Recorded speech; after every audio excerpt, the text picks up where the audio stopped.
Jagat dunia maya kini kembali dihebohkan dengan sebuah pernyataan dari salah seorang influencer kenamaan, Gita Savitri. Ya, istri dari Andreas Partohap itu kembali menjadi sorotan publik usai menyinggung perihal child free atau tidak ingin memiliki keturunan demi alasan awet muda. Hal tersebut sempat ia utarakan di sosial media hingga akhirnya terus menimbulkan pro kontra di kalangan netizen.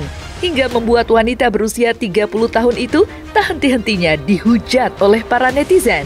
Tak tinggal diam, Gita Savitri bersama sang suami pun akhirnya sempat membuat klarifikasi hingga ruang debat lewat live Instagram. Gita pun terlihat sempat meladeni satu demi satu netizen. Terlebih banyak yang menyayangkan sikap yang ia tunjukkan usai hebohnya pernyataan dirinya tentang child free. Lantas, seperti apakah tanggapan seorang psikolog menyikapi pernyataan hingga sikap yang ditunjukkan Gita atas kehebohan pernyataannya tentang child free yang menuai beragam kecaman itu?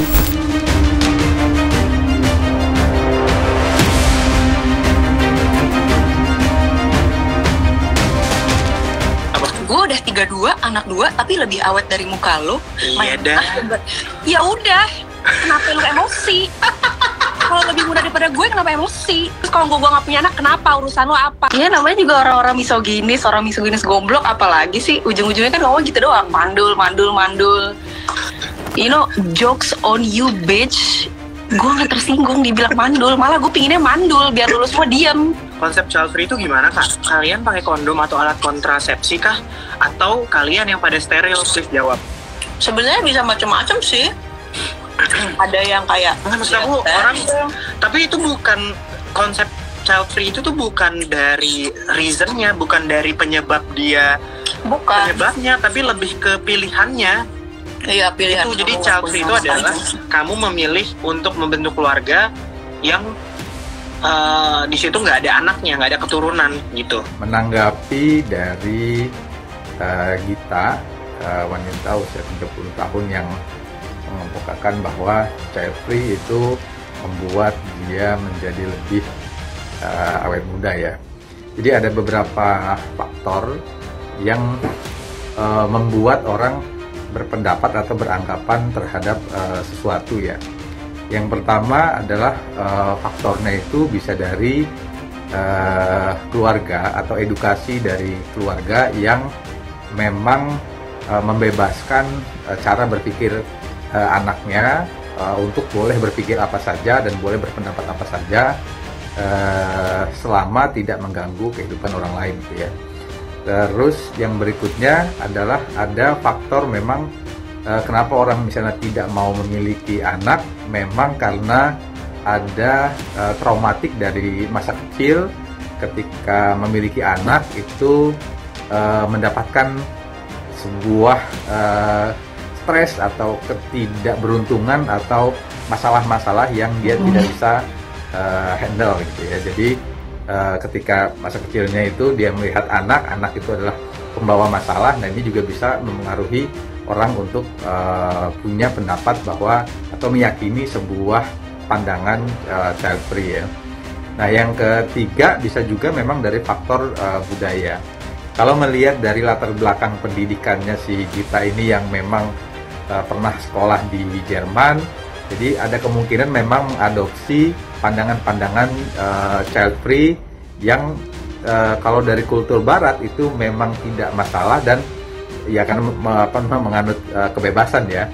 Dan memang akhirnya di Jerman itu banyak orang-orang yang mau menikah, mau membangun rumah tangga tapi tidak memiliki anak karena anak adalah hal-hal yang membuat mereka itu kesulitan gitu ya, atau menambah beban. Tak hanya Gita Savitri, sebelumnya jagat dunia maya juga dihebohkan oleh adanya curhat Bunga Zainal mengenai star syndrome yang sempat ramai diperdebatkan netizen hingga menyeret nama YouTuber cantik Ria Ricis.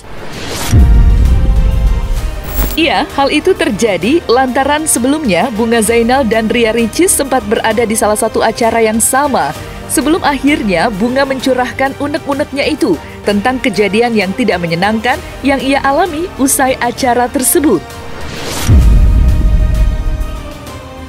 Lantas, seperti apakah penjelasan psikolog mengenai star syndrome itu sendiri?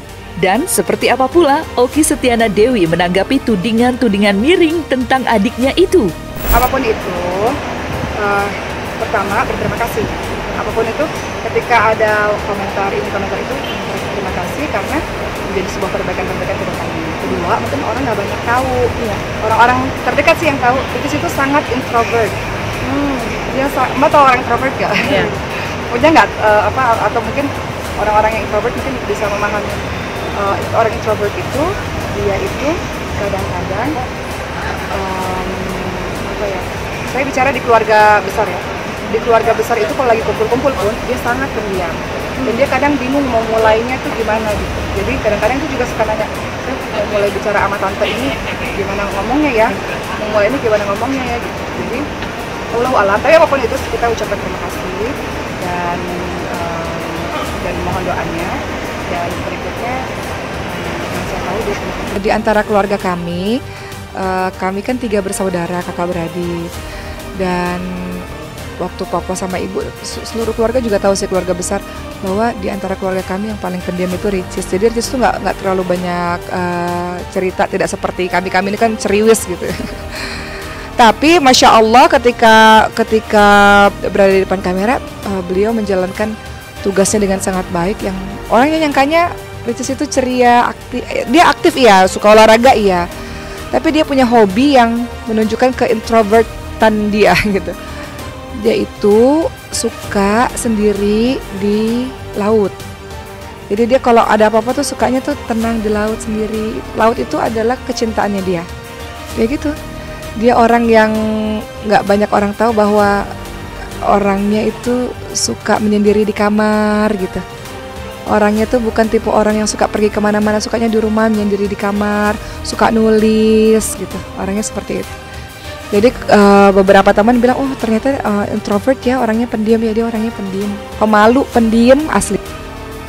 Mengenai kasusnya Ricis dengan Bunga yang dibilang Ricis itu adalah star syndrome karena dengan tidak membalas senyumannya Bunga, belum bisa dikatakan itu adalah star syndrome karena tadi dia harus memenuhi beberapa indikator perilaku untuk star syndrome atau indikator perilaku narcissistic personality disorder tadi gitu. Jadi belum bisa dengan tidak membalas senyum atau senyum balik kepada orang yang senyum duluan itu bisa dibilang star syndrome. Jadi nggak bisa hanya dengan tidak membalas dibilang star syndrome.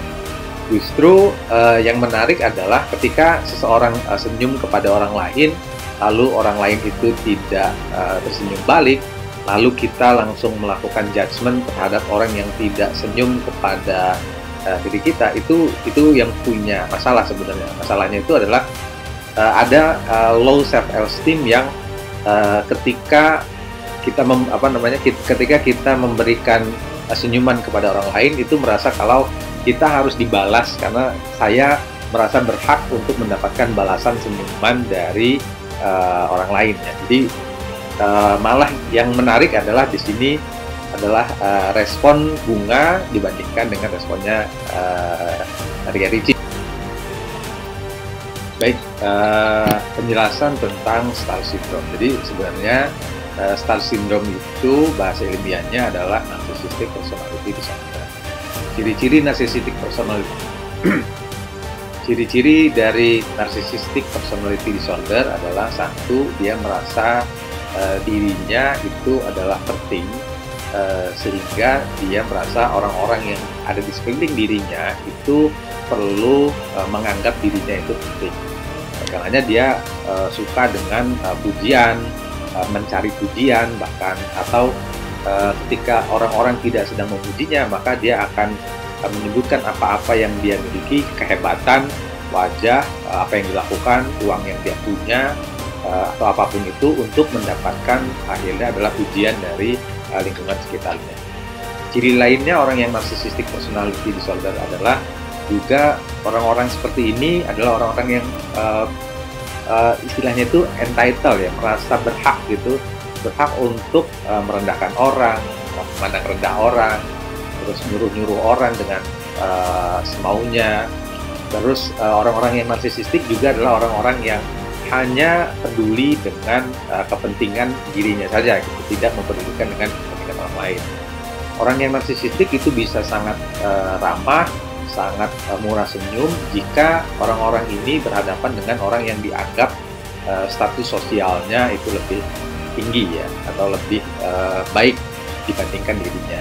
Sebenarnya no comment aja deh, soalnya ntar dipikirnya aku sengaja buat itu untuk menyudutkan seseorang gitu. Padahal seperti kalian pada umumnya lah, kalau kalian punya kejadian yang tidak mengenakan terus kalian sharing di sosial media gitu, itu kan kayak hal yang biasa dilakukan pada zaman sekarang gitu. Lo bukan lagi curhat sama orang tua aja, tapi di sosial media itu platform yang memang lo bisa sharing segala hal gitu. Dan pertama aku gak pernah spill nama dia ya, itu kan netizen yang kok langsung ngarahnya, gue juga kaget gitu, kok ngarahnya ke sana itu sebelum ada video-video yang tersebar. Jadi video-video itu gue juga nggak tahu ya, dapetnya pinter banget sih memang netizen Indonesia ini nih, bikin PR tuh nilainya 100 gitu. Tapi aku tidak pernah menyebutkan bahwa si inisial ini yang disebutkan sama beberapa semua netizen gitu. Ya artinya kejadian itu memang seperti apa yang aku sampaikan di video aku. Mungkin teman-teman juga udah pada lihat. Jadi kejadian pada saat itu di acara yang super megah itu, aku datang sebagai brand ambassador dan juga tamu, lalu menyapa beberapa teman-teman artis, teman-teman ya semua yang ada di situ lah. Ya mungkin kalau yang di belakang-belakang karena jauh, kita nggak harus ke belakang gitu. Tapi di pusaran itu kayak di meja aku ke mejanya Dr. Oki juga. Artinya kita bersalaman dan menyapa gitu. Menyudutkan atau menyuruh orang-orang lain untuk membenci dia, orang akan lihat sendiri kan, oh ini emang aslinya sombong nih, emang asli, kan diperlihatkan sendiri gitu loh. Jadi tersenyumlah dan ramahlah kepada setiap orang walaupun tanpa kamera gitu. Jadi senyum aja gitu. Yang bikin viral sebenarnya kan komen-komennya netizen kan. Jadi kalau netizen memang sudah langsung tertuju ke dia, artinya ya itu bukan ranah aku lagi. Nggak apa-apa, mas, santai aja. Mungkin untuk saya dan nggak cuma untuk saya dan kita semua, bahwa kita dalam kehidupan ini memang pasti nggak pernah lepas dari berbagai macam konflik. Kalau kita melakukan sebuah kesalahan, kita perbaiki dan jadi pribadi yang lebih baik. Kalau kita melakukan kebaikan, kemudian ada komentar-komentar, ya fokus saja dengan kebaikan-kebaikan itu, jangan terganggu, fokus berkarya, fokus produktif untuk berprestasi. Tapi kalau di Solo sih